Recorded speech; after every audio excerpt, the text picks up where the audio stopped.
SD, kemampuan mereka menguasai bahasa, kemampuan mereka menguasai teknologi itu, kalau compare zaman kita pas sekolah dulu ya jauh kali.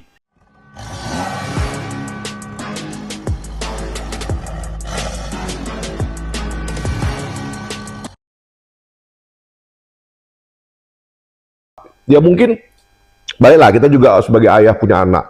Anak zaman sekarang emang luar biasa sebenarnya ya. Saya punya anak SMA, anak SD, kemampuan mereka menguasai bahasa, kemampuan mereka menguasai teknologi itu, kalau compare zaman kita pas sekolah dulu ya jauh kali. Tapi kan nggak cukup itu sebenarnya. Nah, kayak mana sebenarnya anak-anak ini harus paham tantangannya, itu yang paling penting. Bagaimana mereka tahu compete-nya sekencang apa gitu, compete-nya se-struggle apa, compete-nya se-tight apa di tahun 2045. Itu sebenarnya yang menarik ketika bahas Indonesia Emas 2045, yang mungkin ya kalau kita di forum-forum akademik, pure akademik atau di pelatihan dan segala macam, kita bicara grafik, kurva, bombastis, kita bonus demografi hari ini dan segala macam. Tapi memang yang akan menarik, terutama peran kita sebagai akademisi, mampu nggak kita transfer itu di kelas? Bahwa orang-orang yang kita hadapin itu, mereka yang lagi belajar hari ini di ruang kelas, itu yang harus bersiap. Bukan mau menghilangkan beban ya, tapi faktualnya secara timeline itu tidak lagi di usia kita. Betul. Itu yang sebenarnya harus jadi isu saat ini. Bahkan kalau bicara AI, teknologi yang paling baru, sayangnya anak-anak sekarang bukan mereka menjadikan ini sebagai tools atau ya asisten lah, ya, tapi malah shortcut dan malah sebenarnya mereka menggantikan perannya terlalu besar. Oh iya, pantas PPT zaman sekarang cepat-cepat siap ya. Skripsi zaman sekarang cepat-cepat siap ya karena pakai itu ChatGPT, ya itu kan. PPT AI ya kan. Tapi sampai ada juga beberapa mahasiswa atau anak-anak sekarang pas ngerjain tugas pun nengok apa itu, oh nyarinya di internet aja Pak katanya. Pas awak make ChatGPT misalkan mau buat bahan, promnya keluar semua dan dia nanya itu apa gitu, mau jelasinnya nanti kecepatan, tapi satu sisi dia juga harus tahu ya serba salah juga sebagai peran ayahnya kita. Ya memang seperti kata Michael Jordan ya, the weapon is dangerous when well to manage. Intinya senjatanya itu, jadi ini kan senjata ya, itu akan luar biasa kalau bisa menggunakannya. Nah hari ini kan isu mengenai AI ini negatif ya. Nah kita coba dorong sebenarnya, kita coba dorong di podcast ini, di kelas kita coba dorong bahwa sebenarnya kita nggak bisa lagi menafikan bahwa anak zaman sekarang keenaan pakai AI. Bukan itu, kita bahkan harus mendorong dia menggunakan AI itu untuk develop dia, membawa dia ekskalasi untuk siap gitu loh. Karena kan juga kalau kita lihat dari dulu sampai sekarang ya kan, dari soal kerjaan aja, kerjaan dulu aja kan udah mulai hilang, digantikan. Disrupsi pekerjaan kan. Banyak lah pekerjaan. Kita larang si anak itu nggak boleh menggunakan suatu teknologi yang kemungkinan besar mungkin itu bakalan jadi kerjaan nggak bisa masa depan kan. Jadi lebih penting soft skill atau hard skill kalau di kondisi era sekarang? Tetap balance kalau aku bilang, nggak bisa dia. Kalau Dani bilang balance, kalau aku punya teori beda nih. Jadi dunia ini kan yin and yang ya. Dia butuh ada pembenaran, dia butuh ada kestabilan. Semakin perangkat menguasai dunia, semakin orang membutuhkan dan merindukan sense of humanis. Ya. Kalau kita mundur ke belakang, zaman kita tumbuh dan besar, semuanya masih konvensional. Maka semua rindu dan butuh yang support teknologi. Aku percaya someday dan mungkin di 2045 itu bergeser. Sense of humanisnya. Aku sebenarnya mau jawab ini. Anak zaman sekarang itu PR-nya banyak. Selain dia harus menguasai semua teknologi yang akan jadi mitra dan pesaing dia, soft skill-nya, sense of humanisnya juga harus tinggi. Apalagi kalau kita baca karakteristik Gen Z, tidak mau berproses, instan, cuek dan lain-lain. Ini kan sebenarnya tidak, menurutku ya, ini tidak ditakdirkan Allah Subhanahu Wa Taala. Ini bentuk atau bagian dari proses yang dihadapi. Dia tidak mau berproses, karena semua sekarang bisa cepat. Nggak perlu masak GoFood, GrabFood, mau cari apapun ada di internet, segalanya instan. Ini proses yang buat seperti itu.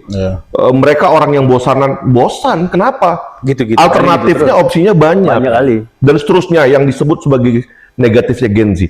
Aku mau ngajak bahasnya, ya ini proses yang buat ini. Berarti kan harus ada input yang masuk lagi ke proses merubah mereka kembali menjadi sosok humanis kan.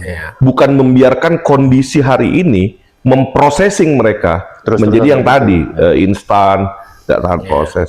Jadi memang berat sebenarnya tugas kita, terutama jadi ayah, punya anak-anak, ngajarin mereka balik lagi sense of humanis tadi, berproses, loyal, komitmen. Sebagai dosen di kelas harus oke, kita nggak boleh lari dari teknologi, bahkan dorong mereka teknologi, tapi juga harus tetap memastikan, make sure bahwa mereka menjadi manusia yang seutuhnya. Manusia seutuhnya itu tadi, dia punya sense of crisis, dia punya sense of humanis. Karena kalau enggak ya, kita menjustifikasi dan mengafirmasi bahwa Gen Z ini generasi yang tidak mau berproses instan. Kalau kita biarkan ini, logikanya, matematikanya, rasionalitasnya, ya nggak akan tercapai Indonesia emas. Artinya ini orang-orang yang nggak siap jadi Pimpinan. jadi leader, orang-orang yang nggak siap jadi seseorang, karena dia tidak punya luaran dari yang negatif-negatif tadi kan, nggak loyal, nggak komit, nggak disiplin, nggak hard worker. Sedangkan ini komponen orang hebat. Nah, menariknya kan Bang, jadi kemarin baru dengar dari dosen, jadi bilangnya, anakku sekarang Rip, katanya, dia kerjanya memang di perusahaan asing, ya kan? Tapi pada saat ada perusahaan asing lagi yang mau rekrut dia dan menawarkan lebih besar lah, misalkan tentang pembayaran atau gaji dan sebagainya, salary-nya, wah dia pindah gitu. Oh iya, jadi dunia kerja sekarang tidak ada lagi loh ya. Tidak ada lagi, maka kalau zaman kita dulu mungkin kita stay bakal di situ kan karena ngelihat oke, jenjang karirnya nih bagus gitu ya.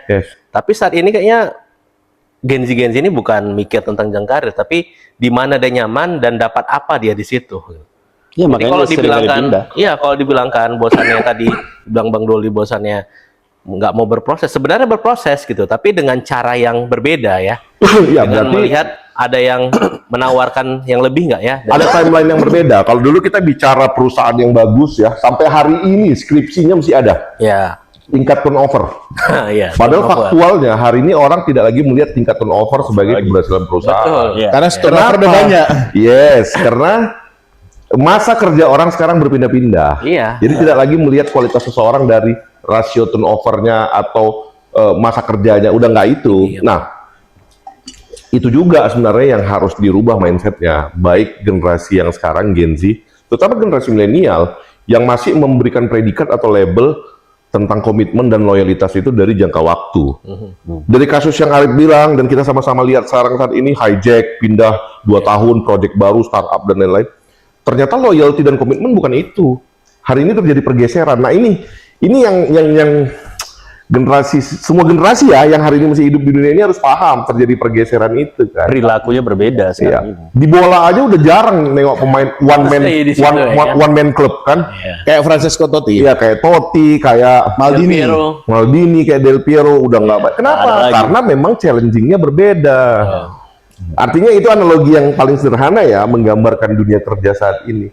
Nah, untuk anak-anak Gen Z yang akan jadi barometer atau indikator Indonesia Masa 45, berarti dia juga harus punya sesuatu yang lebih, sehingga dia bisa dia bisa pindah dengan level yang terus naik kan itu kan. Artinya kemampuannya juga cukup kompleks sekarang, nggak bisa cuma sekedar pintar, nggak bisa cuma sekedar bisa satu perangkat, cukup luar biasa sebenarnya. Nah ini yang jadi dilematik sebenarnya hari ini. Dia punya satu pandangan lain sih Bang sebenarnya. Kalau ya bukan lain, maksudnya mungkin beda point of view aja. Bahwa kalau balik ke teori kewirausahaan, ada di bukunya Profesor Heidi Neck yang kita berempat udah sama-sama ketemu waktu pergi ke Amerika. Pertama yang paling mendasar tuh kan ada role of play kalau di kewirausahaan. Figur. Jadi kalau dilihat sekarang kayaknya ya karena pembahasannya adalah anak-anak Gen Z dan mungkin di bawah-bawahnya Gen Alpha. Mungkin di Gen Alpha Diki lebih melihat role of play mereka lebih ke lebih banyak bersenang-senang gitu. Kalau ngeliat di Gen Alpha ya, karena ya kebetulan Bang Doli punya anak, Bang Dani juga punya anak yang Gen Z. Ya, kita semua punya anak. Ya bukan, maksudnya adalah Abang sama Bang Doli punya Gen Z. Kalau kami berdua kan Gen Alpha. Gen Alpha, ya. Ya jadi pembandingan jelas gitu bahwa Kami lebih tua. bahwa kalau misalkan di Gen Alpha mereka terlihat role of play-nya jalan, Bang. Mereka masih bersenang-senang. Ya. Dan itu seharusnya jangan sampai hilang. Ya, tapi di Itu komponen. Yes, tapi di Gen Z sekarang karena mereka adalah generasi pertama yang betul-betul dapat secara digital. Jadi mereka kalau Diki ngeliatnya mereka nggak lagi terlalu bersenang-senang karena pembandingnya lewat sosial media terlalu banyak. Nah, sebenarnya bukan mereka tidak bisa bermain. Cara bermainnya yang mereka berbeda. Ya, sudah beda. Jadi kita lihatnya itu jangan hanya dari segi dari dulu kita bermain-main itu di lapangan. Gitu kan. Ya. Indoor outdoor. Bermainnya berbeda nih Ya, sekarang. Tapi tetap harus kata kuncinya itu bermain itu gitu. Jangan sampai hal yang bermain itu karena kan itu bakalan mengekang kreativitas dia pada akhirnya. Tapi notice nggak bahasan kita? Pertama bicara McClellan teori. Kita harus 6% above supaya negara ini maju. Tidak lagi sebagai employee, tapi sebagai job creator, pengusaha, kan gitu ya. Kemudian anak Gen Z disebut sebagai generasi yang bosanan, instan dan segala macam. Jarang tapi ini apa ya sebenarnya kritikal buat kita ya di kampus ya. Jarang kita mengobservasi bahkan melakukan based on research ya. Anak Gen Z ini masih mental pegawai nggak? Itu. Karena itu yang paling bahaya, itu stigma yang muncul dari dua generasi. Gen Z yang hidup bersama orang tuanya yang milenial, itu ditransfer, dikasih literasi bahwa the safest pekerjaan itu pegawai. Ini masalah baru lagi. Kenapa? Berarti yang harus dihadapi dunia ini, Indonesia ini, dua generasi. Bayangkan kalau anak Gen Z udah dikasih masukan, sudah diajak berkreatif di tingkat sekolah atau tingkat kampus, tapi di rumah sebagai ekosistem utamanya tetap itu masih dikasih stigma employee.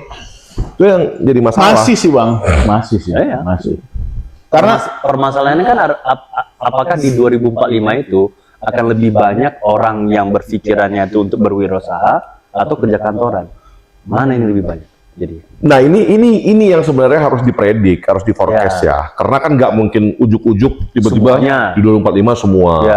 Mungkin ada disruption-nya nanti. Makin ke 2045 semakin banyak lahan pekerjaan berkurang. Sekarang aja udah banyak layoff, crimping segala macam, sehingga banyak orang sekarang switch menjadi home worker gitu ya. Home worker tuh bisa entrepreneur, ada freelance dan lain-lain. Mungkin itu juga ngenolong nanti ya. Tapi yang paling penting itu stigma sebenarnya. Mindset dari terutama di saat ini anak-anak yang akan jadi golongan atau generasi emas 2045 ini masih hidup dengan orang tua milenial. Nah, mudah-mudahan podcast ini ditonton juga sama orang tua milenial ya. Bahwa ekosistem paling inti, core itu di rumah. Kalau di rumah juga tidak mentransfer itu, sama aja. Bisa buyar semua sebenarnya gitu. Kalau awak punya masih anak TK, anak SD gitu kan, nengok pas wisuda sekolah-sekolahan lah kan, muncul. Betul, cita-citanya mesti cita-cita pegawai. Cita-citanya iya. Sampai anak-anak itu juga. Anakku yang SMP tamatan pun juga masih itu. Ada beberapa memang content creator, YouTuber gitu ya, yang mungkin sering dilihatnya di sosial media gitu. Karena ngelihatnya wah terkenal, wah banyak duit. Tapi memang itu stigma sosial. Sampai hari ini mesti keren itu pegawai, PNS, BUMN. Ada seragamnya nih. Man in uniform. Makanya kan memang yang paling penting ini kan justru balik lagi mindset itu. Nggak banyak yang kayak Gen Halilintar sangat bangga anaknya semua jadi YouTuber. Siapa mamanya Raffi? Mama siapa itu? Mama Nagita Slavina. Mama Raffi. Mama Raffi. Ami Konita. Mama Ami sangat bangga anaknya sebagai konten kreator, YouTuber dan itu kalau dalam konteks digital platform ya. Seberapa banyak orang tua yang mendorong anaknya untuk jadi pengusaha.